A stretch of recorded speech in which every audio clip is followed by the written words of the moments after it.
ఈ అపూర్వమైనటువంటి అవకాశాన్ని మన జీవితాల్లో పదే పదే దయచేస్తున్నటువంటి మనల్ని కన్న తండ్రి అయిన దేవునికి కృతజ్ఞతాస్తుతులు చెల్లిస్తూ ఉన్నాను. ప్రియులరా, చదవబడినటువంటి లేఖన భాగాన్ని మరొకసారి చూడండి. రోమపత్రిక 13వ అధ్యాయం 13వ వచనంలో మనం ధ్యానం చేస్తున్నాము.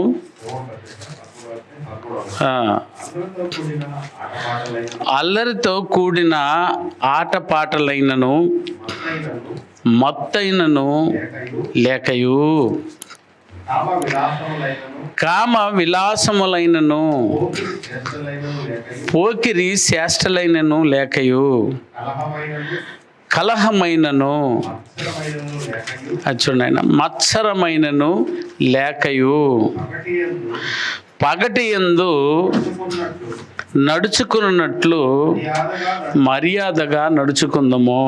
ప్రవర్తనే కావాలి, మనం నడుచుకోవాల్సింది ఇక్కడ కావాలి. ఈ సంఘానికి, సంఘంలో ఉన్న మనం అందరము ఎటు పడితే అటు నడుచుకోవటం వలన లాభం లేదు.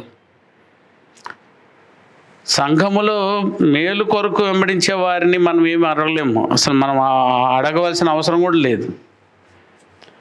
కొన్ని సంఘాల్లో కూడా అడగరు, వాళ్ళు వచ్చిందే చాలు, అది ఎప్పుడైనా రా ఎప్పుడైనా పో, కూడా అడగరు. వారు దేహ సంబంధమైన మేలు కోరి మాత్రమే సంఘానికి వచ్చారు, ఆ పని అయిపోతే వెళ్ళిపోతారు.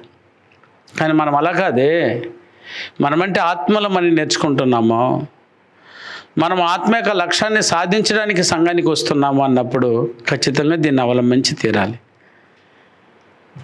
సంఘములో ప్రవేశించిన ప్రతి వ్యక్తి కలగజేయవలసిన వాటిని, దానికి ఉపయోగపడే బోధల్ని స్వీకరించాలి, అవలంబించుకోవాలి. అందుకే ప్రతి విషయం చాలా జాగ్రత్తగా మనం నేర్చుకోవడం జరుగుతుంది. ప్రతిదీ పరీక్షించాల్సి వస్తుంది. దీని మూలమేంటో వెతుకుతున్నాం, దీన్ని ఎందుకు రాశాడో వెతుకుతున్నాం, ఎలా రాసి ఉంటాడో ఆ పరిస్థితుల చరిత్రను చూస్తున్నాం. అందుకే జాగ్రత్తగా మరి ఇప్పుడు చెప్పిన మాటలో ఉన్న పరమార్థాన్ని చూడండి ఏమంటున్నాడు. అందులో ఒక్కొక్క వ్యక్తిత్వాన్ని ఏదైనా పగటి యందు నడుచుకునేటట్టు నడుచుకోండి, అయినా రాత్రి యందు మీరు ఎలా నడుచుకుంటున్నారో ఆ క్యారెక్టర్ని చూపించాం గత వారంలో. పగటి యందు నడుచుకునేటట్టు నడవండి. అందులో మనం చూపించే క్రియల్లో పగటి యందు నడుచుకునేటట్టు నడుచుకోము, రాత్రి యందు నడుచుకునేటట్టు నడుచుకుంటాము.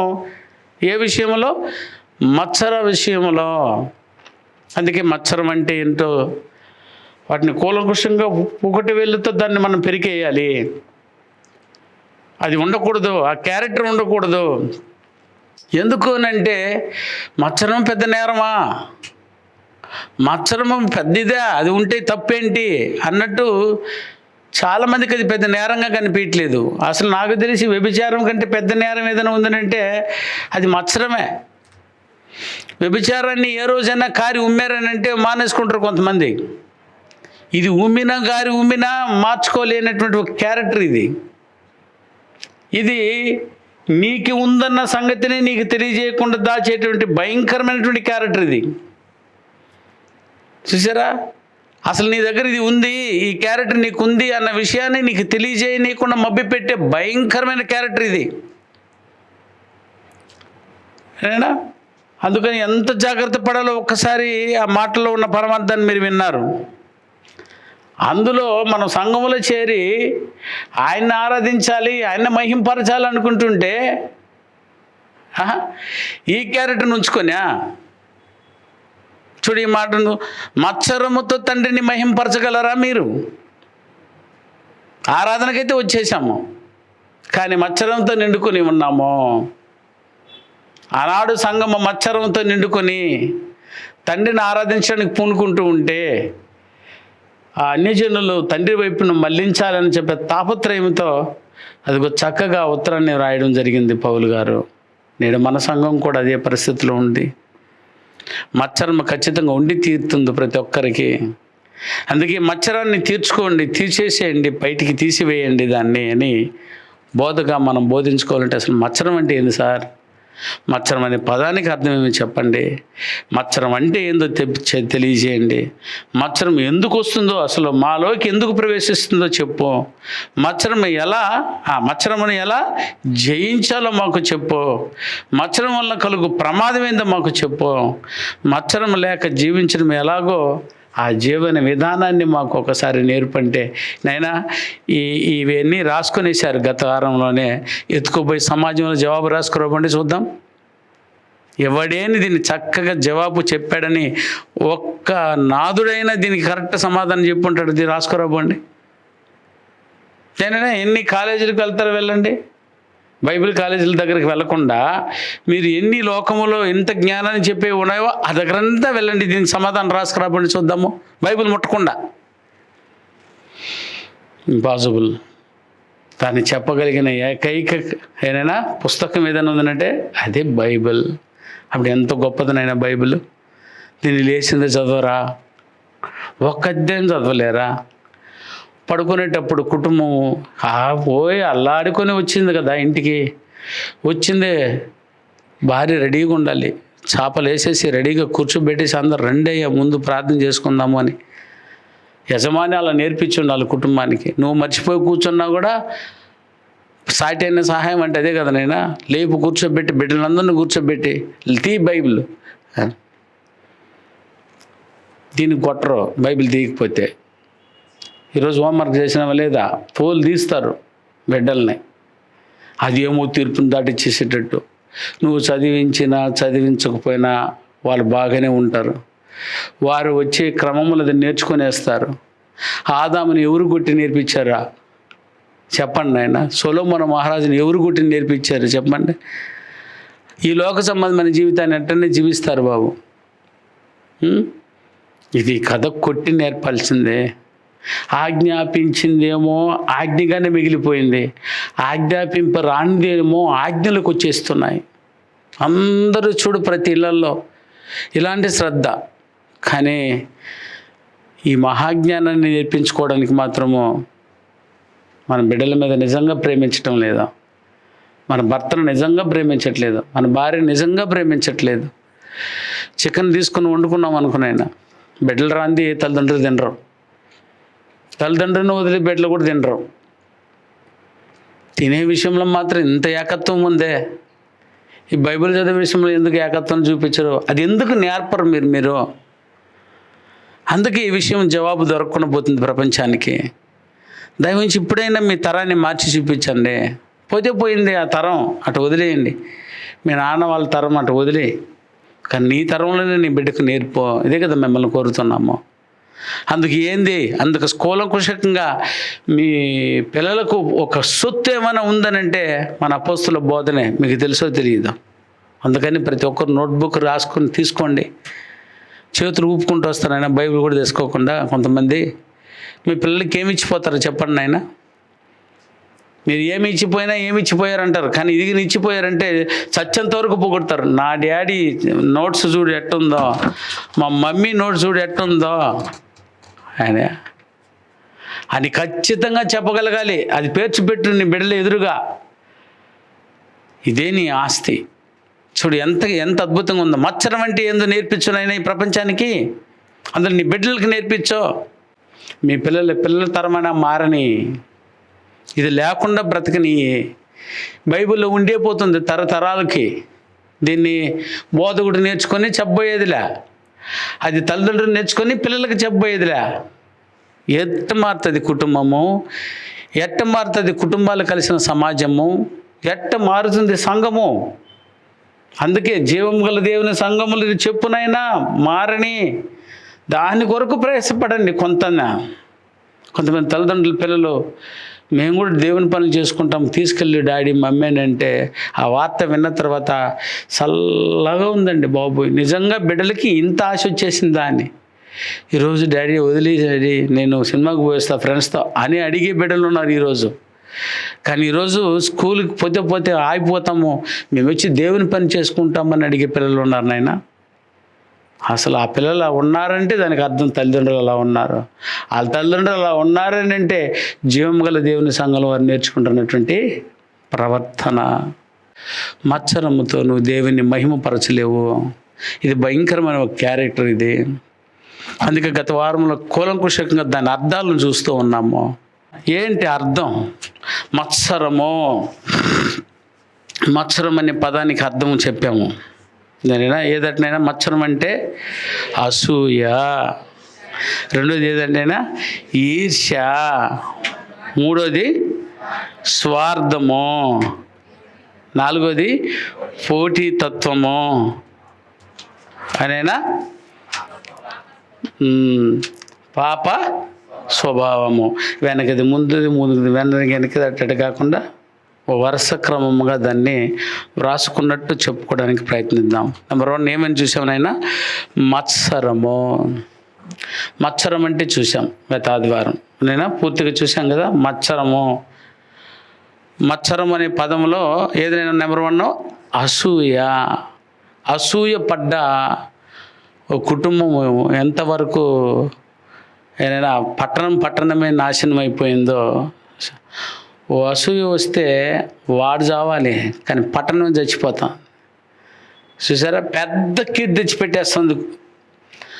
ఒక వ్యక్తికి ప్రవేశపెట్టేస్తున్నాడు అపవాది ఆ అసూయను. అది ఏదైనా పట్టణమంతా, గ్రామమంతా, దేశమంతా, ప్రపంచమంతా అల్లుకొని పోయేంత ప్రమాదం ఉంది. అందుకని దయచేసి దాన్ని విడిచిపెట్టేయండి. అది ఒక అర్థం అసూయ. మత్సరం అంటే ఏంటంటే అసూయ ఒకటి. రెండవది ఏదనంటే పోటీ భావం. తర్వాత చెప్తానే పోటీ తత్వము. అసూయలో దాగి ఉన్నటువంటి ఒక భయంకరమైన క్యారెక్టర్ ఏమన్నా ఉందనంటే అది ఏదట్లయినా పోటీ భావము, పోటీతత్వం. అసూయ ఉంటేనే పోటీ. సరే, పోటీ పడు కానీ నాశనం చేయకు. సరే, పోటీ దేని వల్ల వచ్చింది అని అంటే అసూయ వల్లే పుట్టింది. మత్సరం వల్లే పుట్టింది. అతన్ని మించాలి, నేను అతని కంటే గొప్పవాడిని కావాలి అనే భావము. చూసారా, ఇతరులకు నష్టం కలిగించైనా లేదా ఇతరులకు ప్రాణహాని కలిగించైనా తనను నెగ్గించుకోవాలి అనుకునేటువంటి ఓ భయంకరమైన దానిది పోటీ. ఇది ఆ పోటీ తత్వం మన క్యారెక్టర్. నా పోటీ ఉండొచ్చు కదా, ఇతరులను నాశనం చేసే పోటీ ఉండకూడదు కదా నాయనా. అది ఎంత ఘోరమైంది చూడు నాయనా. ఈ పోటీ తత్వం ఉన్నటువంటి వారు, ఆ పోలికలు అది భయంకరమైనవి. అందుకే దయ ఉంచి స్థానిక సంఘంలో ఉన్నవారు ఇలాంటి తత్వాన్ని నీ మనసులోకి కూడా తెచ్చిపెట్టుకోబాకు. నువ్వు కష్టపడి నువ్వు వెళ్ళిపోతూ ఉండు. నీ దారిలో నువ్వు వెళ్ళిపోతుంటే నువ్వు మొదటికి వెళ్ళిపోతావు, నువ్వు మొదటి స్థానానికి వెళ్ళిపోతావు. ఎవరైనా కూర్చోండి, మొదటివారు కడపటివారు అయిపోతారు. కడపటివారు ఎప్పుడు మొదటివారు కడపటివారు అయ్యేది, కడపటివారు మొదటివారు అయ్యేది ఎప్పుడు అంటే నీ లక్ష్యం వైపు నువ్వు కరెక్ట్గా నడవకపోయినప్పుడు మొదటిగా ఉన్న నువ్వు ఏమైపోతావు, లాస్ట్గా పడిపోతావు. సరే, లాస్ట్గా ఉన్న కొంతమందిని చూడు, ఎక్కడుంటారా, ముందు ఉంటారు. ఎందుకంటే వారు లక్ష్యం వైపు నడుస్తారు. అలా నడుస్తున్నప్పుడు పోటీతత్వం ఎందుకు నీకు? పోటీ కొరకే వచ్చేవాడిని చూడనైనా. పోటీలోనే మాత్రం గెలవాలనుకుంటాడు. ఆ పోటీలో గెలవడానికి ఎదుటి వాడిని ఎంత ఇబ్బంది అయినా పెడతాడు. అతనికంటే నేను బాగుండాలి, అతనికంటే నేనే బాగా చదవాలి, అతనికంటే నేనే ముందు ఉండాలి అన్నటువంటి భయంకరమైనటువంటి క్యారెక్టర్ మాత్రం చాలా చెడ్డది. స్థానిక సంఘంలో మీరు అటాటి క్యారెక్టర్లు మీరు ఉండకూడదు. అందుకే వాక్యం రాస్తుంది. ఏదైనా ఈ క్యారెక్టర్ భయంకరమైనది అంటున్నాడు. ఫిలిప్పీలకు రాసిన పత్రిక 1వ అధ్యాయము 5వ వచనం అయితే చూడండి. ఆయన ఇక్కడ స్థానిక సంఘంలో ఒక పోటీ తత్వం వచ్చేస్తుంది, బోధకుల మధ్య ఒక పోటీ తత్వం వచ్చేస్తుంది. వాటిని గురించి వివరిస్తే ఏమని చూడండి. ఫిలిప్పీలకు రాసిన పత్రిక 1వ అధ్యాయం 15వ వచనం నాన్న. కొందరు స్థానిక సంఘంలోనా చూస్తారా, సంఘములో కొందరు అసూయ చేతను, కలహ బుద్ధి చేతను, మరికొందరు మంచి బుద్ధి చేతను క్రీస్తును ప్రకటించుతున్నారు. సూపర్ కదనైనా. క్రీస్తును ప్రకటించడము గొప్ప భాగ్యము, అర్థమైందా? కానీ ఎలా ప్రకటించాలి, ఎలా ప్రకటించకూడదు? ఇందులోనే అసూయ. ఇప్పుడు సమాజంలో పోయి చూసినామంటే, తొంగి చూసినామంటే బోల్డ్ పోటీతత్వాలు కనబడతాయి. వాడు ఫస్ట్ ర్యాంక్ వచ్చిందా, వీడు ఫస్ట్ ర్యాంక్ రావాలి, పోటీ. వాడికి నీకు పోటీ. అన్నదమ్ములకు పోటీ. వాడు మంచి ఇల్లు కట్టాడా, నువ్వు కూడా మంచి ఇల్లు కట్టు, పోటీ. వాడు పొలం కొన్నాడా, నువ్వు కూడా పొలం కొను, పోటీ. చూసారైనా, వాడు 4 అంతస్తులు కట్టాడా, నువ్వు 4 అంతస్తులు కట్టు, పోటీ. నువ్వు కట్టాలి కానీ వాడిని కొట్టేయడం ఏంది, కట్టేవాడికి నష్టం కలిగించడం ఏంది, గెలుస్తున్న వాడిని పడదోయడం ఏంటి, దీన్ని పోటీ అనరు. దాని పేరే మత్సరము. అలాగూ ఉంది లోకంలో. కానీ సంఘాలకు వచ్చేవారిలో ఏముందనంటే ఈ భయంకరమైన మత్సరము భయంకరంగా ఉన్నట్టు కనబడుతుంది. కొందరట పౌలుతో పాటు సేవ చేస్తున్నటువంటి ఆనాటి కాలంలో ఉన్నటువంటి స్థానిక సంఘంలో ఉన్నవారు ఏం చేశారంట బ్రదర్, అసూయ చేతను, కలహ బుద్ధి చేతను, మరికొందరు మంచి బుద్ధి చేతను క్రీస్తును ప్రకటించుచున్నారు. క్రీస్తును ప్రకటించటంలో కూడా అసూయనా? ఇవే అన్యాయము. సంఘములో ఉన్న వారికి కూడా ఇట్లాంటి క్యారెక్టర్ ఉందే. ఇట్లాంటి వారందరూ తీర్పుని ఎలా దాటుకోగలరు మీరు చెప్పండి? ఏమో ఈయన బాగా చేస్తున్నాడు, ఏం బాగా చేస్తుందని అంటే వెరీ గుడ్, చెయ్యి అని చెప్పాలి. రేపటి నుంచి వాడికి అవకాశం లేకుండా చేయాలరా. ఎక్కడ? సంఘంలో వాక్యం చెప్పే అవకాశమే ఇవ్వకూడదు వాడికి, లేదా పాట పాడే అవకాశమే ఇవ్వకూడదు వాడికి, ప్రార్థన చేసే అవకాశమే వాడికి ఇవ్వకూడదు. దీన్ని ఏమంటారు నాయనా? అమ్మా, అసూయే, పోటీ. ఈ గుణం మీకు వద్దు. దేవుడు నాకు అవకాశం ఇచ్చాడు, నేను పాడుతున్నా. దేవుడు నాకు అవకాశం ఇచ్చాడు, సత్కృతి చేస్తున్నా. దేవుడు నాకు అవకాశం ఇచ్చాడు, బోధిస్తున్నా. దేవుడు నాకు అవకాశం ఇచ్చాడు, రక్షణ సువార్తను తీసుకువెళ్ళి ప్రకటిస్తున్నాను. ఈ పోటీతత్వం ఉన్నవారు ఏం చేస్తారు తెలుసా? వాళ్ళ కొరకే ప్రకటిస్తాడు. ఆడు చెప్పేది నేను చెప్పకూడదా అంటే ఎవరి కొరకు తయారయ్యాడు బోధకుడుగా? ఆడు చెప్తున్నాడని అయ్యాడు, లేకపోతే అయ్యున్నాడు. చూసారా, ఆమె పాడిందంట, అందుకే ఏం పాడడానికి రెడీ అయింది. లేకపోతే అప్పుడు నీకు పాడాలనే లేదా, నీకు ప్రార్థన చేయాలనే లేదా, నీకు వాక్యం చెప్పాలన్న కనీస గుణమే లేదా? వాడిని బట్టి చాలామంది క్రైస్తవంలో, అదే సంఘంలో ఉండే వారిని గురించి మాట్లాడుతున్నాడు దేవుడు. కానీ ఈ పోటీతత్వము కక్షగా, అసూయగా, ఈర్ష్యగా మారిపోతుంది. దయచేసి ఇలాంటి గుణాలను మీరు కలిగి ఉండవద్దు. మంచిగా ప్రకటించు, నువ్వు మంచిగా ప్రకటించుకుంటూ వెళ్ళిపో, అది స్థిరస్థాయిగా నిలిచిపోద్ది. పోటీ కొరకు పుట్టింది, అదిగో పోటీ కొరకే ఆగిపోద్ది. 2 రోజులు చేస్తాడు పోటీకి వచ్చినవాడు. చూసారైనా ఒకరికొకరు చూసారా, మీటింగ్ పెడుతున్నప్పుడు అందులో ఒకడికి గౌరవం లేదంట. అందులో నుంచి బయటికి వెళ్ళిపోయి ఏం చేస్తానైనా వాడు సపరేట్గా ఇంకొకరిని తీసుకొచ్చి మీటింగ్ పెడతాడు. ఈయన సంఘం అంతా కలిసి ఒక దారిలో పోయి మీటింగ్ పెడుతూ ఉంటే వీడు సపరేట్గా పోయి ఇంకొకరిని తీసుకొచ్చి దీనికి విరుద్ధంగా మీటింగ్ పెడతాడు. అట్టని వాడు ఏమైనా కంటిన్యూ చేయగలుగుతాడా? అజీరా, దీన్ని ఏమంటారు నాయనా? పోటీ, ఈర్ష్య. సరే పోయి చేశాడు, సరే ఆయన్ని తీసుకొచ్చాడని చెప్పి వీళ్ళు పోయి ఆయన్ని తీసుకొచ్చినారనుకో, మరలా వాడు ఏం చేస్తాడు తెలిసినా? ఈయన వదిలిపెట్టి ఇంకొకరిని పోయి తీసుకొస్తాడు. ఈ ఊర్లో జరుగుతుందా లేదా? మీరు వింటున్నారా లేరా? దీన్ని ఏమంటారు నాయనా? సరే వాడిని పోయి తీసుకొచ్చినాడు అనుకొని వీరు నిరంతరం ఎవరి మంత్ పెట్టేవాళ్ళు, ఎవరి 2 months 3 months ఒకసుకో పెట్టేవాళ్ళు, పెడుతూనే ఉన్నారు. వాడు ఎగిరి 2 పెడతాడు, 3వ దానికి వాళ్ళ దగ్గర ఏమైపోద్దా? సారమైపోతుంది. సంఘం అంతా పాడు చేసేస్తాడు, ఐక్యతను దెబ్బతీస్తాడు. దీని పేరే ఈర్ష్య, దీని పేరే మత్సరము, దీని పేరే పోటీతత్వము. ఇదేనైనా పనికి మాలిన క్యారెక్టర్. ఇట్లాంటి గుణం మనకి వాక్యం ఎవరైనా చెప్పాలి, ఎవరైనా చెప్పించాలి. ఇదిగో కలిసి స్థానిక సంఘములో నువ్వు నేను కలిసి ఈ పనిని చేయాలని తాపత్రయమును కలిగి పని చేయు. అదిగో ఈర్ష్య కొరకు చేయకో, పోటీ తత్వం కొరకు చేయకో. దానివల్ల నీకేం పేరు వచ్చేసేదనైనా చూడు, దాని మాటలు చూడు. ఒకరికొకరు సత్క్రియలు చేయడంలో కూడా పోటీ వచ్చేస్తుంది. ఈరోజు టాప్ 10లో మనవాడు ఎవరు వచ్చినాడు, ఇంకొకసారికి నేను రావాలనే పోటీ కాదు అది, నేను రావాలి అన్నటువంటి కృషి నువ్వు పడు. పోటీ ఏదనంటే ఆయన లెక్కను వేసేసి ఉన్నవాడు ఆయన లెక్కను కొట్టేసి మీరు లెక్క కొత్తది రాసుకున్నారు అనుకో, దాన్ని ఏమంటారు నాయనా? అదే పోటీ.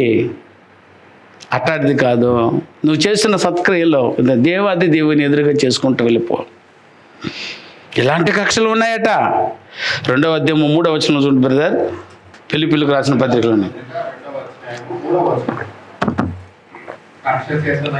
అది చూడండి అయినా కక్ష అంటే నేనా? కక్ష అంటే ఏందమ్మా? గొడవలతోనే పనిచేయడం. కక్ష చేతనైనను వృధా అతిశయము చేతనైనను ఏమీ చేయక ఏట బ్రదర్ వినయమైన మనసు కలిగిన వారై, అది ఒకరిని ఒకడు తనకంటే యోగ్యుని ఎంచుకునుచు మీలో ప్రతివాడును సొంత కార్యములనే కాకుండా ఇతరుల కార్యములను కూడా మీరు చూడవలను. మీ సొంత కార్యములే కాకుండా ప్రభు పనులు కూడా చూడాలి, ఇతరుల కార్యములను కూడా చూసుకోవాలి. చూడండి ఎంత అద్భుతంగా ఉంది ఈ మాటల్లో. కక్ష చేత ఏందయ్యా నువ్వు సువార్త ప్రకటించేది? కక్ష చేత కొరకు ప్రారంభించిన సువార్త ఎన్ని రోజులు ఉంటుంది చెప్పు నాయనా? 2 రోజులు పెడతావు, 3వ రోజుకి ఆడ పడేస్తావు. చూసారా? కానీ బాధ్యతాయుతంగా చేసే ప్రయత్నం మాత్రమే అది కడవరకు ఉంటుంది.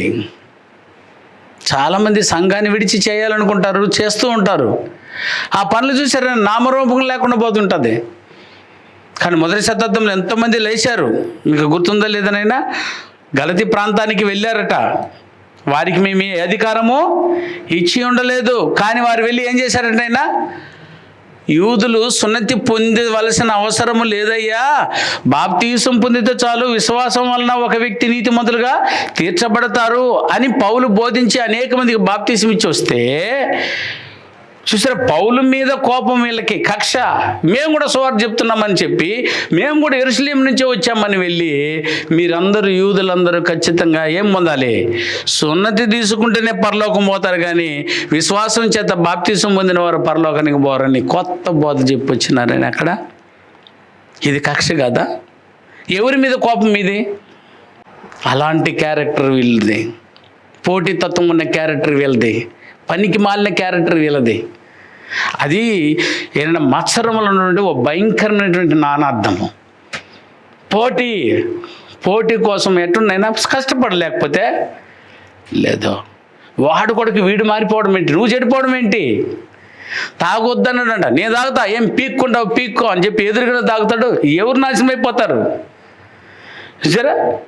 ఇటాంటి కక్షలతో ఉండకూడదు. సంఘములో ఇటాంటి వారు ఉంటారట. మరి కక్ష చేతను చదువు బ్రదర్ ఒకసారి.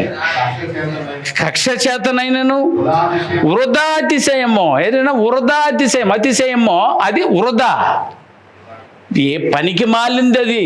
ఆ వృధా అతిశయం అంటే ఏదైనా పొగుడుకోవడం. కక్ష చేతనైనను వృధా అతిశయం చేతనైనను ఏమీ దయ ఉంచి చేయకండి. ఇది చేస్తున్నారంటే మీరు పోటీ కొరకు చేస్తున్నారు. అట్లని చేసేవాడు నువ్వు చూసానైనా ఒకటి పగడగొట్టాలి అని అంటే నువ్వు రెండోది కట్టగలిగిన వాడై ఉంటేనే దాన్ని పగలగొట్టాలి. చాలామంది తెలియకుండా చూసానైనా ఉన్న ఇల్లు పగలగొట్టేసి నేను కొత్తది కట్టేసాను పోతారు. అది ఎంత డేంజర్ అంటే ఇప్పుడు అది ఉండదు, ఇది ఉండదు. కోపం కొరకు, గర్వం కొరకు పోయి ఉన్న ఇల్లు కూడా తీసేసి ఏదైనా ఇంకొకటి పోయి కట్టేస్తాను చూడండి, దీన్ని పగలగొట్టేసి నువ్వు ఉన్న ఇల్లు కూడా పగలగొట్టేసి నువ్వు పోయినావు అనుకో, అట కాదు నువ్వు పోవాల్సిందే. చూసారా, నువ్వు వెళ్ళాలంటే ముందు కొత్త ఇల్లు కట్టేసుకొని దీన్ని ఏం చేయనైనా పగలగొట్టిపో. అది జ్ఞానము. వృధా అతిశయం, నా మీసం చూడు, నన్ను చూడు అని చెప్పేసి వెళ్ళిపోయి ఏమి లేకుండా పోయిన వాళ్ళు బోల్డ్ మంది ఉంటారు. అయ్యా అది ఆస్తి పాస్తులు ఇల్లు కట్టుకోవడంలో పోతే దేంట్లో పోబాకండి. దేవుని పనిని చేయటం వల్ల మాత్రం ఈ పని చేసుకోబాకండి. వ్యక్తిత్వ నిర్మాణంలో దయవుంచి ఈ పనులు మీరు చేసుకోబాకండి. జాగ్రత్త పడండి. మీలో పోటీతత్వం లేకుండా బ్రతకడం గురించి ఆలోచన చేయండి. చూడు ఎంత బాగుందో, ఎంత హెచ్చరిక చేస్తున్నాడో. యాకోబు గారు రాస్తూ ఏమన్నారు చూడండి, ఈ పోటీతత్వాన్ని గురించి, ఈ పోటీతత్వంలో పడినటువంటి ఈ పరస్పర పోలికలు ఎంత నాశనం అయిపోయారో, ఎంత చెడిపోయిన వారు ఉన్నారో ఒక్కసారి చూద్దాం. చూడండి, యాకోబు రాసిన పత్రిక 3వ అధ్యాయము 14 నుంచి 16 వచనాల వరకు చదవాలి బ్రదర్. యాకోబు రాసినటువంటి పత్రిక 3వ అధ్యాయము. ఎస్. అయితే మీ హృదయములలో సహింప నలివి కాని అని కింద అర్థం చెప్తాడు బ్రదర్. చేదైనది అని అర్థం అట. సహింపరాంటిది, సహింపనివి కాని మత్సరమును. సహింపరానంత పెద్ద రోగమా బ్రదర్ ఇది? అంత పెద్దది రోగం. అందుకే చూడండి ఆయన, సహింప నలివి కాని మత్సరమును వివాదమును ఉంచుకుని వారైతే అతిశయపడవద్దు. దీన్ని పెట్టుకొని మీరు అతిశయపడడం ఏంటి? చూసారా? సహింప నలివి కాని మత్సరమును వివాదమును. వివాదం అంటేనైనా గొడవను మత్సరమును మనసులో ఉంచుకొని నువ్వెందుకు గర్వపడ్డం? నేను మంచి చేశాను అనుకోవడం ఏంది? అతిశయపడవద్దు. సత్యమునకు విరోధముగా అబద్ధమాడవద్దు. చూసారా? సత్యమునకు విరుద్ధంగా అబద్ధం ఆడతారు వీళ్ళు. అది అలా కాదు. ఇప్పుడు తయారయ్యారు నాయన సరిగ్గా. చూసారా? వాళ్ళు చెప్పేది అబద్ధం, వీళ్ళు చెప్పేది అబద్ధం, నేను చెప్పేది మాత్రమే రైట్ అని నువ్వెందుకు చెప్పుకుంటావు దాన్ని? నువ్వు చెప్పేది రైట్ అని ఎవరు చెప్పాలా? వాక్యం వినేవాళ్ళు, పరీక్షించే వాళ్ళు చెప్పని దాన్ని నువ్వెందుకు సెల్ఫ్ డబ్బా కొట్టుకుంటావు? నాది రైట్ అని. ఇదిగో వాళ్ళకి ఇది తెలియదు. ఎన్నో సంవత్సరాలు, 100 సంవత్సరాలు పనిచేస్తున్న వారికి తెలియదట. నిన్న మొన్న బొట్టు కూడా పోలేదు వీడికి. ఈడొచ్చేసి నేను చెప్పేది ఇప్పుడు రైటు అనే అందరు నా దగ్గరికి రండి అంటే దీన్ని అంగీకరించి కొంతమంది బొడ్డోళ్ళు పోయినారు. ఏంటంటే దేనికి? దేని చెప్పడానికి? ఉన్నదాన్ని జరపడానికా? ఉన్న విశ్వాసాన్ని జరగొట్టడానికా? సరే, ఎంత ఘోరంగా ఉంది ఈ మాట. అందుకే వారు ఎలాగూ ప్రకటిస్తున్నారంట బ్రదర్, దాన్ని బట్టి సత్యమునకు విరోధముగా అబద్ధం ఆడవద్దు. అంటే సత్యమునకు విరుద్ధంగా అబద్ధం ఆడమే నీ బోధ. సరే, చెడిపోయడమే నీ బోధ, సంఘాన్ని నాశనం చేయడమే నీ బోధ. అది తప్పు. అబద్ధం ఆడవద్దు. ఈ జ్ఞానము పైనుండి దిగి వచ్చినది కాక భూ సంబంధి అయి ప్రకృతి సంబంధమైనది దయ్యముల జ్ఞానం వంటిదనై ఉన్నది. ఎలాగనగా ఏనైనా ఎక్కడి నుంచి దిగిందట? ఇది భూ సంబంధమైన దగ్గర నుంచి దిగింది కాబట్టి దీంట్లో ఏముందట బ్రదర్? మత్సరము, పోటీ. అది చెప్తున్నట్టు వివాదము ఎక్కడ ఉండునో అక్కడ అల్లరియు ప్రతి నీచ కార్యమును ఉండును. అల్లరి అంటే ఏంది బ్రదర్? గొడవ. 24 గంటల సంఘంలో గొడవ అంటే ఏం లేదన్నమాట. కేవలం పోటీతత్వం.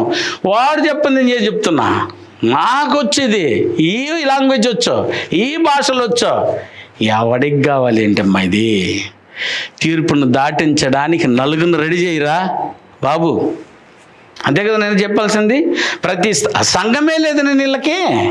అటు ఎగిరే వాళ్ళందరికీ ఏముండదు నైనా, అసలు సంఘాలే ఉండవు, నలుగురు లేరు ఈ వెనక. ఇట్లాంటి వాడందరూ అద్దాలు చెప్తారు బైబిల్లో. ఇట్లాంటి వాళ్ళు చెప్పేదినైనా సత్యమునకు అడ్డముగా ఉన్న బోధ తప్ప సత్యమునకు ఉపయోగపడే బోధ కాదు కదయ్యా ఇది. దీని పోటీ, ఈ పోటీ తత్వంలో ఉన్న మత్సరము. కాబట్టి నా ప్రియుల మనకొద్దునైనా అవి.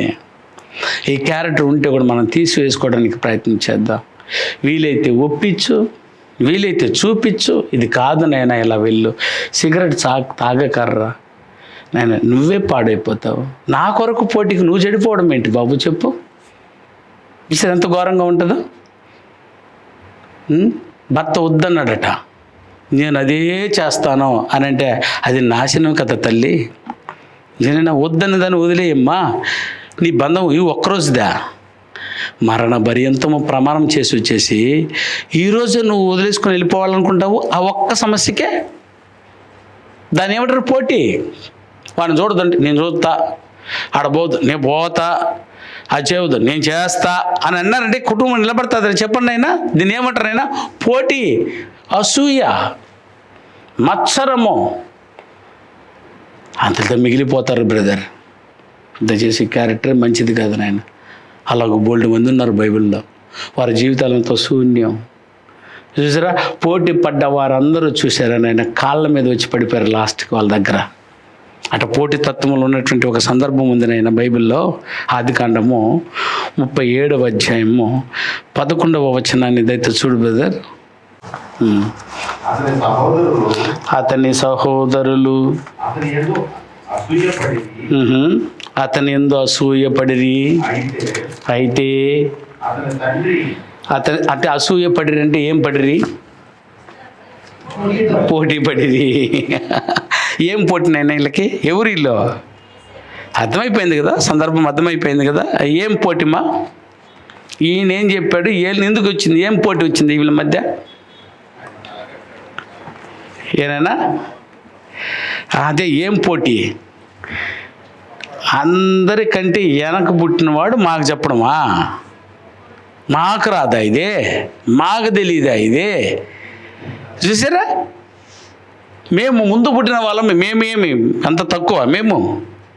చూసారా, ముందు పుట్టి నువ్వు ఏం చేసినావని, వెనక పుట్టి నువ్వు ఏం చేయలేదని. ఒకసారి ఈ సందర్భాన్ని ఆలోచన చేయండి. ఈ పోటీతత్వం ఉన్న ప్రతి ఒక్కరు పనికి మాలిన వాళ్ళు అయిపోతారని తిరిగి అందరి చేత ఉమ్మి వేయబడతారు. ఇట్లాంటి పోటీతత్వం. తమ్ముడి మీద ఏదన్నా ఈర్ష్య, తమ్ముడికి దేవుడిచ్చిన జ్ఞానం అయినా అసూయ రావడానికి కారణం ఇదే కదా, మచ్చలు రావడానికి కారణం ఇదే కదా. ఇసాకుకి దేవుడిస్తే అది విత్తాడు, అది ఎన్నింతలు అయింది? 100 రెట్లు అయ్యింది. యోసేపుకు కూడా దేవుడు ఇచ్చినటువంటి వరమయ్యా అది. ఆయన ప్రత్యేకమైనటువంటి పుట్టినటువంటిగా ఉన్నాడు. దేవుని కొరకే బతికి చచ్చిపోవాలనుకున్నాడు. ఆయన క్యారెక్టర్ దేవునికి ఇష్టమైంది. ఆయన భవిష్యత్తు నెరిగిన దేవుడు. అతను ఎక్కడికి వచ్చినా పడడు, దేవుణ్ణి పడదోయడు. తను పడిపోతాడేమో కానీ దేవుడిని అవమానపరచడు. తన జీవితం తనకు నష్టం రావాలేమో కానీ దేవునికి నష్టం జరగకూడదు అనేటువంటి పుట్టుకలను తెలిసిపోయిందనంటే వాడు ఎట్టటి పుట్టుకునైనా వాడిది. ఇప్పుడు అట్టటి పుట్టుకి దేవుడు అవకాశం ఇవ్వడా? చూసారా, కొంతమందికి చిన్నవాడేంటి పెద్దవాడంటేనా? ఇప్పుడు కలెక్టర్ గారు స్త్రీయా పురుషుడు? ఆయన మనకి పురుషుడు. మునిపేమో స్త్రీ విన్నాను, ఎక్కడో విన్నా స్త్రీ ఉంది అని చెప్పి. ఆమె కలెక్టర్. నేను నీకు చదివింది, కష్టపడింది, చదివింది ఆమె అయ్యింది.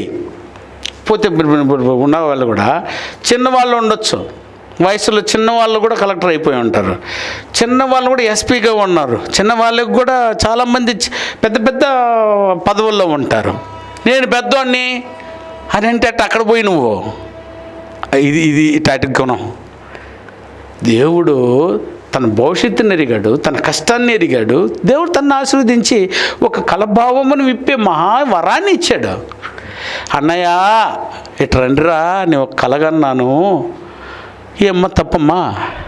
ఏదో కుటుంబానికి మంచి చెప్పడం తప్ప, ఏదో మీరు వచ్చేసి అందరూ ఏమైందనైనా నా కాళ్ళ దగ్గర పడి మీరు ఏదో చేసేటట్టంత భయంకరం ఉంది, ఇప్పుడు మారిపోండిరా అన్నాడు. మారిపోవచ్చు కదా నైనా, మంచి మాటే కదా చెప్పాడు. ఏంటే మేమా నీ కాళ్ళ దగ్గర వచ్చి పడతామా? ఉండరా. వాడి పోటీతత్వం చూనైనా తన తమ్ముడి మీద ఈర్ష్యతో నిండిన వారై అవకాశం కొరకు ఎదురు చూస్తున్నారు. అవకాశం వచ్చిన వెంటనే ఈ కలలు కనేవాడు వస్తున్నాడు, అంతే అయిపోవాలి. అంతేనైనా వెంటనే పట్టి గుంటలో చంపేయాలనుకునే స్త్రీ అంటే ప్రమాదం, హత్య చేయాలంత గుణం తెప్పించి పెట్టేసింది ఈ పోటీ. నీకిస్తే నువ్వు కూడా చెయ్యోదా? నీకిస్తే నువ్వు కూడా చేయనైనా ఏనైనా? అంతమంది అన్నదమ్ములకు అవకాశం వస్తే మీరు కూడా చేయండి. మీరు ఎక్కడెక్కడ జారిపోయేవాళ్ళరా మీరు? ఈ గుణం మంచిది కాదు. ఒక క్రమముగా పెంచు, ఒక క్రమముగా ఎదుగు.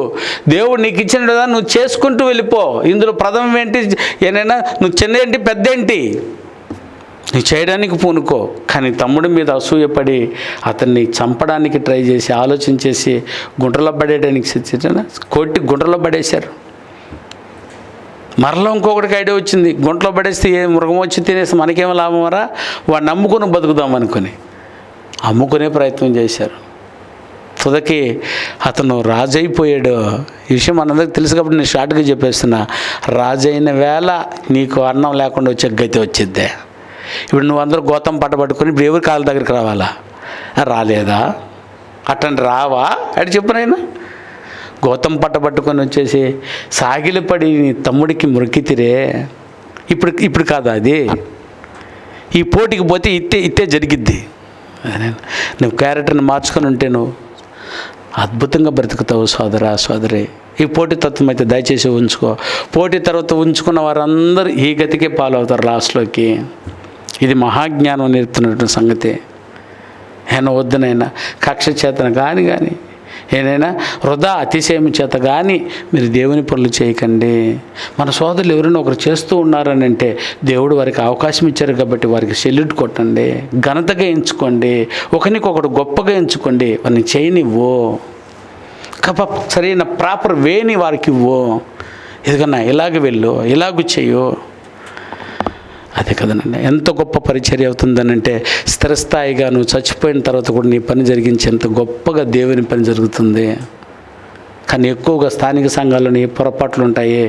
అక్కడికి నాశనం అయిపోయేది ఏదంటే దేవుని పనేనా.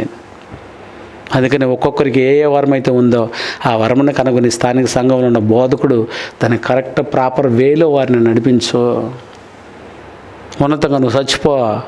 వాళ్ళు అలాగే జరిపించేసి వాళ్ళని కూడా అలాంటి వారిని ఎంపిక చేసి వాళ్ళు చచ్చిపోతారు. అలా వాళ్ళు కూడా చచ్చిపోయిన తర్వాత వాళ్ళు అలా ప్రాపర్ వేలో నడిచిన వారు అలాగూ నడుచుకుంటూ ఈరోజు ముత్యాల పాలనకి వచ్చింది నాయన. యెరూషలేములో ప్రారంభమైనటువంటి గొప్ప పరిచర్య కక్షతో నిశ్చేత ప్రకటించకుండా చూసారైనా ఓర్పుతో దేవుడు కోరిన న్యాయమైనటువంటి పనులు చేసుకున్నందువల్ల ఈరోజు నువ్వు నేను ఆనందంగా బోధించుకుంటున్నాం ఈ వాక్యమును. యేసు మీద పోటీ చేసి బోల్డ్ మంది పని చేశారు చూసారా. మార్కు సువార్త 9వ అధ్యాయము 34వ వచనం చూడు బ్రదర్. ఆయన మార్గమున మీరు ఒకరితో ఒకరు దేనిని గూర్చి వాదించుకుని చుంటిరి అని వారిని అడుగగా వారు ఊరక ఉండిరి. అప్పుడు ఆయన కూర్చొని 12 మందిని పిలిచి, చెప్పాల్సిన అవసరం లేదు కదా ఈయనకి, కూర్చుంటేనే అర్థమైపోద్ది, చూస్తేనే అర్థమైపోద్ది విషయము. కూర్చోబెట్టి ఏం చెప్పారంటే బ్రదర్, పిలిచి ఎవరైనాను అంటే ఇప్పుడు ఏంది బ్రదర్ అక్కడ గొడవ పోటీ? ఏం పోటీమ్మా? ఇప్పుడు చూసిన పేతురు తిరుగుతున్నాడు ఏంది? పేతురే ముందుండాలనా? పేతురికి ఏం అసూయ ఉంటుంది చెప్పండి ఆయన. ఎప్పుడు చూసినా ఆయన్ని ఇష్టపడతాడా? ఎవరినా? యోహాను గారిని. వీళ్ళ మధ్యలో ఒక సరైనటువంటి మంచి కాన్సెప్టే లేదు నాయనా. చూడు, ఒకరిలో ఒకరు పోటీ. అసలు బయటికి కనబడలేదు కానీ వీళ్ళు యోధ మీద ఎంత భయంకరంగా ఉన్నారో చూపుడు. ఎందుకని? యోధ దగ్గర ఏముందా? డబ్బు మూట. ఏ ఉద్యోగమైనా ఉండని, ఏ ఉద్యోగం ఉంటే ఇప్పుడు పెద్దదనైనా డబ్బు ఉద్యోగం, డబ్బు ఉండే ఉద్యోగం, ఆర్థిక మంత్రి. దీన్ని బడి చూస్తే యేసుప్రభు ఇంత మాట మాట్లాడాల్సి వచ్చిందనంటే వారు ఎంతగా పోటీతత్వం ఉందో చూడైనా. మన సంఘంలో ఉన్న వారు కూడా అలాగే ఉంటాం నాయన. నేను అలా, నువ్వు అలా ఉండాలనుకుంటున్నావు. యేసుప్రభు మధ్యలో నిలబడి మీకెందుకు ఈ గుణం అంటున్నాడు మన సంఘంలో. ఇప్పుడు కూడా మనకెందుకునైనా మరి నీకేమి ఇచ్చాడు అది చేయనైనా. ఇదిగో అదేదైనా ఒక దాంట్లో మంచి పేరు వచ్చేసిందంటే అందరూ దాని మీద పడిపోతారు. అప్పుడు నువ్వు చేస్తున్న పని కూడా వదిలేస్తావు నువ్వు. ఇప్పుడు అందరూ ఇస్కరియోతు యుద్ధ ఉద్యోగం చేయాలనుకుంటారు. ఎట్లయినా అది ఆడికిచ్చింది, వాడు ఏమో పోవాలా. నువ్వు పుట్టి ఉండని ఎడలా నీకు మేలు అని చెప్పేంతవరకు నడుచుకున్నాడు. కావాలి నా ఉద్యోగం నీకు కూడా, నువ్వు కూడా అనిపించుకుంటావు అట్లా. కావాలి చెప్పిన ఎవరికి కావాలా ఉద్యోగం ఇప్పిస్తామో చూసారా అద్దా. అందుకేనైనా డబ్బు భయంకరమైనది, దాని దగ్గర జాగ్రత్తగా ఉండండి వీలైనంత వరకు. అది లేని పని నింద కూడా మన మీద పోసేస్తుంది చూసారా. ఇట్లా ఒక్కొక్క క్యారెక్టర్ 12 మందిలోని ఒక్కొక్క క్యారెక్టర్ ఉండడానికి కల పోటీ, అసూయ, లేకపోతే మత్సరము. మిమ్మల్ని ఎవరైనా చీప్గా చూశారు నాయనా, సంఘంలో మీరు చేస్తున్న పనికి మిమ్మల్ని లెక్కలో కూడా పెట్టుకోలేదండి. అట్లాంటి పదవులు మీరు ఉన్నారని అంటే మీరే పెద్ద అసలు ఎవరి దృష్టిలో? దేవాది దేవుని దృష్టిలో. మనం ఏమనుకున్నామంటే అందరూ నన్ను చీపుగా చూస్తున్నారు ఈ పని చేస్తూ ఉంటే, నేను ఈ పని చేస్తుంటే నన్ను అందరూ తక్కువ చూస్తున్నారు అన్న వాళ్ళు అనుకుంటున్నారు. ఒరే బాబు నువ్వే గొప్పవాడివి చూసారా. వారందరూ పోటీతత్వంలో పడి దేవుని పని మర్చిపోయారు. అందుకే అందరినీ పిలిచి ఇప్పుడు ఏమంటున్నాడు, ఎవరైనా నువ్వు ముఖ్యుడై ఉండగోరిన ఎడలా, ఎవరైనా పెద్దోడై ఉండాలనుకుంటుంటే, ఎవరైనా పదవికి ఆశపడుతూ ఉంటే వాడందరికంటే ఏమై ఉండాలైనా, అసలు అందరికంటే కడపటి వాట కనబడుతున్నావు నువ్వు. అందరి పాదములను కడగలిగిన వాడుగా ఉన్నావా చూసారా. అందరికంటే కూడా నువ్వు చాలా తక్కువ కనబడాలి. నువ్వు వినడానికి మాత్రమే బాగుండేమోననేది, ఇది చేయడానికి ఒక్కసారి ప్రయత్నం చేస్తుండే మనం చాలామంది దాని దగ్గర. అందరితో నువ్వు దిగిపోవాలి, అందరికంటే తక్కువ వాడు కనిపించాలి, నువ్వు అందరికంటే కడపటి వాడిగా కనబడాలి. పనిలో దేవుని పనిని చేస్తున్నప్పుడు ఇది నువ్వు చేస్తున్నావు హేళనగా చూడకు. నువ్వు వాడు గొప్పడురా బాబు, ఆమె గొప్పది. ఇది యేసు ప్రభు ఇస్తున్న విట్నెస్ ఇది. అలా మీరు ఎవరైనా కావాలని అంటే మీరు అందరికంటే మీరు ఏమై ఉండాలి బ్రదర్? పరిచారకులై ఉండండి. అందరికీ మీరు సేవ చేయండి. ఎవరైతే మనం పెద్దవాళ్ళుగా ఉండాలనుకుంటున్నారో, ఎవరైతే మొదటి స్థానంలో ఉండి పని చేయాలనుకుంటున్నారో వారందరూ కూడా దయ ఉంచి వెనక్కి దిగిరండి. నాయనా మీ పని ఏంటో చూపించండి ఒకసారి. నీకు అవకాశం వచ్చినప్పుడు, సందర్భం వచ్చినప్పుడు నువ్వు చేయాలి, దిగి ఈ పనిని. సీనియర్ మేనేజర్ అనుకుంటాం బ్యాంకులో, అసలు వాళ్ళకి ఎంత పని ఉంటుందో తెలుసా? అక్కడికి వెళ్తే మీకు అర్థమవుద్ది. ఆ రోజు ఎవరో ఒక క్లర్క్ వచ్చి ఉన్నాడు, కానీ లైన్లో నిలబడి జనాలు ఓని వాగుతూ ఉంటే ఏం చేయాలైనా ఆ సీనియర్ మేనేజర్ దాన్ని వదిలిపెట్టేసి వచ్చేసి క్లర్క్ పని చేస్తాడు, క్యాష్ పని చేస్తూ ఉంటాడు, లోన్ పని చేస్తూ ఉంటాడు. ఏ పనైనా చేయగలడు అని అంటే వీడిని చిన్నోడు అనుకుంటారు మీరు. ఇప్పుడు చెప్పండి, స్థానిక సంఘములో మీరు అలాంటి పనులు చేయగలిగిన వారే కదా గొప్పవాళ్ళు. దేవుడు నిన్ను గొప్పగా ఎంచాలంటే నువ్వు తగ్గించుకోమ్మా. నేను పోయింది ఆ బోకులు కడిగేది, అక్కడ నేను పోయింది ఊడ్చేది, నేను రెడీ అటే వచ్చినానా, అటా చూసానా, సూపర్వైజర్లాగా వెళ్ళిపోయాను. ఎవరికి కావాలమ్మా ఇవి? నీకేముందని అర్థమో? అందరు పని చేస్తుంటే నువ్వు చూస్తూ వెళ్ళిపోతున్నావు అంటే నీకేముందని అర్థమనైనా? ఇంత పెద్ద మూట ఉంది, మత్సరము. దాన్ని ఏమన్నానైనా? పోటీ భావము. వద్దు. తను ఎక్కించుకునే వాళ్ళందరూ చూడండి, హెచ్చించుకునే వాళ్ళందరూ చూడండి. ఇంట్లో ఏమి ఉండదనైనా, గోసి పాత కూడా ఉండదు అంటారు పెద్దోళ్ళు. వాడు ఎగిరి పడిపోతుంటాడు. కారణం పోటీ, అసూయ, పోల్చుకొని ఏమి లేకుండా పోయి ఉంటాడు. వద్దు. మనకెంత బాగుంది. యేసుప్రభు వారు మాట్లాడుతున్నారు, మీరు ఎవరైనా గొప్పవారు అవ్వాలనుకుంటున్నారా? మీరు ఎవరైనా మొదటి వారు అవ్వాలనుకుంటున్నారా? అందరికంటే కడపటి వాడుగా మారండి. అంటే దాంట్లో ఏమి తీసేయండి అని అర్థం బ్రదర్. నేను కడపటి వాడు అవ్వాలనుకుంటున్నానంటే ముందులో నా ఏ క్యారెక్టర్ పోతుందని అర్థం. అబ్బా, ఆ పోటీతత్వం మా దగ్గర నుంచి పోతుంది, మత్సరం నా దగ్గర పోతుంది, నేను ఏది చూసుకోవట్లేదు, నేను నా పనే చూస్తున్నానంటే సూపర్ క్యారెక్టర్ అండి. సంఘములు మీరు అలా కలిగి ఉండండి ప్రియమైన వాళ్ళారా. వాడు రాని, వాడు చెప్పని ముందు ఏంది వందనం, ఎంత కొవ్వు నీకు చూసారా. తగ్గిపోతావు, నీ క్యారెక్టర్ని నాశనం చేసుకుంటున్నావు నువ్వు. వచ్చిందే ఎదురు చూస్తూ ఉంటారు కొంతమంది, చెప్పు నేను చెప్తా. అయ్యా వద్దు. నువ్వు కనబడితే నువ్వు అవకాశం దొరకాలని ఎదురు చూడాలి. చూడు ఎంత ప్రభు అక్కడే ఎంత తగ్గింపు మాట మాట్లాడచ్చు బ్రదర్. లోకాసు వార్త 22వ అధ్యాయం రా బ్రదర్, అదే సందర్భము 22వ అధ్యాయము 24వ వచనం.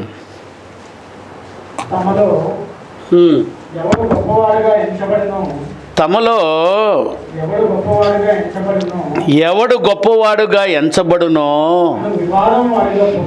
ఏదండి తమలో ఈ వివాదం వారిలో పుట్టగా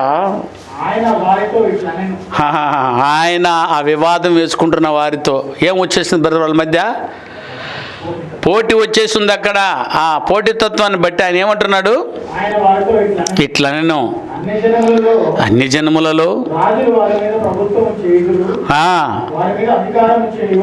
వారి మీద అధికారం చేయువారు ఉపకారం అనబడుదురు. మీరైతే అలాగ ఉండరాదు. మీరు గొప్పవాడు చిన్నవారి వలెను, అధిపతి పరిచారకుని వలెను ఉండవలెను. గొప్పవారెవరు?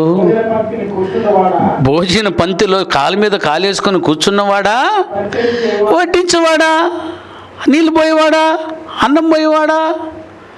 అందుకే చూడు బ్రదర్ ఎంత గొప్ప మాట అన్నాడు. మళ్ళీ చదువునా,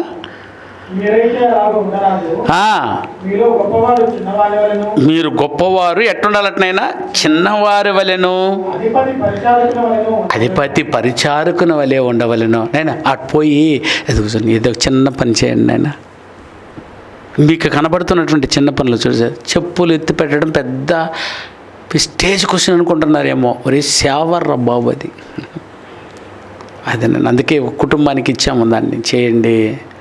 చిమ్మే పనిని విడిచే పనిని అందరికీ సమానంగా ఇవ్వాలని ఇచ్చాను. దాన్ని స్టేజ్ క్వశ్చన్గా తీసుకున్నారనుకునైనా మీరే వ్యక్తిత్వంలో నాశనం అయిపోతారు. మీలో మచ్చరం ఉందని బాగా అర్థమైపోతుంది. సమయం దొరకపోతుందని నీ సత్క్రియ చేసుకుని తీర్పు కొరకు ఎదురు చూడు తల్లి. ఇటటువంటి పక్కన పెట్టండి ఆయన. ఈ మాటలంతా చూస్తే ఒళ్ళు జలపరుస్తుంది. మనం ఎక్కడో పడి ఉన్నామటని. అవకాశం సద్వినియోగం చేసుకుని విడిచిపెట్టబాకండి ప్రియమైన వాళ్ళారా. మార్కు సువార్త 10వ అధ్యాయము ఒకసారి చూడండి ఈ మాటను. 43వ అధ్యాయం 43వ వచనం 44వ వచనం. మార్కు 10:43-44. మీలో అలా ఉండకూడదు. మీలో ఎవడైనాను గొప్పవాడై ఉండగోరిన ఎడల వాడు నీకు పరిచారం చేయవాడినై ఉండవలెను. నిన్ను ఎవడైనాను ప్రముఖుడై ఉండగోరిన ఎడల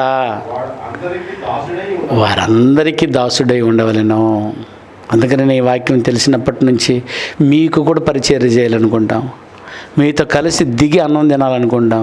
మీతో కలిసి నీళ్ళు తాగాలనుకుంటాం. మీతో కలిసి ఏదైనా గొవ్వి దోడాలనుకుంటాము. నీతో కలిసి పని చేయాలనుకుంటాం. నువ్వు అప్పుడు చూసారా అంతసేపు గమ్మని ఉంటాడు. నేను ఎత్తుకున్నాను చెప్పా. అప్పుడు నా చేతులు ఉండేది బెరుక్కుని వచ్చేది. నాది బెరుక్కోబాకండి. మీరు వచ్చి చేయండి. మీరే వచ్చి చేసి ఎవరు వద్దంటారు చెప్పనైనా. దీని ఏమనుకుంటా, ఈడేం బాధపడరా, ఈడేవి అన్నీ దిగేసి ఇంత చిన్న పని చేస్తున్నాడు అనుకుంటారు. కానీ మీ దృష్టిలో అట్లా కనబడుతున్నామేమో, కానీ దేవుని దృష్టిలో ఎట్లా కనబడుతున్నామో. ఏదైనా మత్సరము లేని పోటీతత్వం లేని క్యారెక్టర్గా దేవుని ఎదుట కనబడుతున్నామో. నా ప్రియులారా, ఇంక మీదట మీరు పరీక్షించండి. మీకు దొరికిన పని ఏది అయినా పిస్టేజ్గా చూడకు, పోటీగా చూడకు. నువ్వు ఇది చేయాలి, దేవుడు నీకు ఇచ్చాడని చెప్పి ఆ పనిని పూర్తి చేసి దేవుని ఎదుట యథార్థంగా కనబడు. అది నీకు దొరికిందంటేనే లాభం. అది నేను నమ్మి నీ చేతికి వచ్చిందనంటే నువ్వు ఎక్కడో మచ్చ ఉంది నీకు. చూసారైనా ఆ పని చేయకుండా కుర్చీ మీద కూర్చోబెట్టేదనుకో, పెద్ద బాంబు కుర్చీ కింద పెట్టినారని అర్థం. అది మీకు తెలియదు. కూర్చో బ్రదర్ మేము చేస్తామా అని అన్నారు అనుకునైనా, అబ్బో పెద్ద బాంబు పెడుతున్నారు మీకు వాళ్ళు. వద్దునైనా ఈ పోటీతత్వం వద్దాం. మన సహోదరుని ఒకరికంటే ఒకరి ఘనతగా ఎంచుకుందాం, గొప్పగా ఎంచుకుందాం. దేవుడు వారికి ఇచ్చిన పనులు చాలా అద్భుతంగా ఉంది. మనకి ఎన్నో స్కిల్ ఉంటుంది. ఇంట్లో మనం ఎవరెవరో నేను ఎంత గొప్పవాడైనా ఉన్నా పర్వాలేదు నాయన, నువ్వు సంఘములో ఈ క్యారెక్టర్ సంపాదించుకోవడానికి ప్రయత్నం చేయి. ఈ పోటీతత్వం కలిగి ఉండబాకు. దీని పేరే మత్సరము. మత్సరానికి మొదటి అర్థం ఏదైనా అసూయ, రెండవ అర్థము పోటీతత్వం. ఇవి వద్దు మనకి. ఈ అర్థాలే చెప్తున్నా. ఇప్పుడు ఇంకొక అర్థము, ఇంకోరు ఇది గబాన్ అయ్యే పాఠం కాదు, పెద్ద పాఠం. కాబట్టి మన క్యారెక్టర్ పెద్ద బాంబు ఇది పేలిపోయి బయటకు వచ్చేంత వరకు బోధిస్తూనే ఉంటాము. బోధించుకుందాము, ఒకరిని ఒకరు సరిదిద్దుకుందాం. దేవుడు మిమ్మలను మీ కుటుంబాలను అసూయ నుంచి అంటే మచ్చర్ నుంచి దూరపరచును గాక.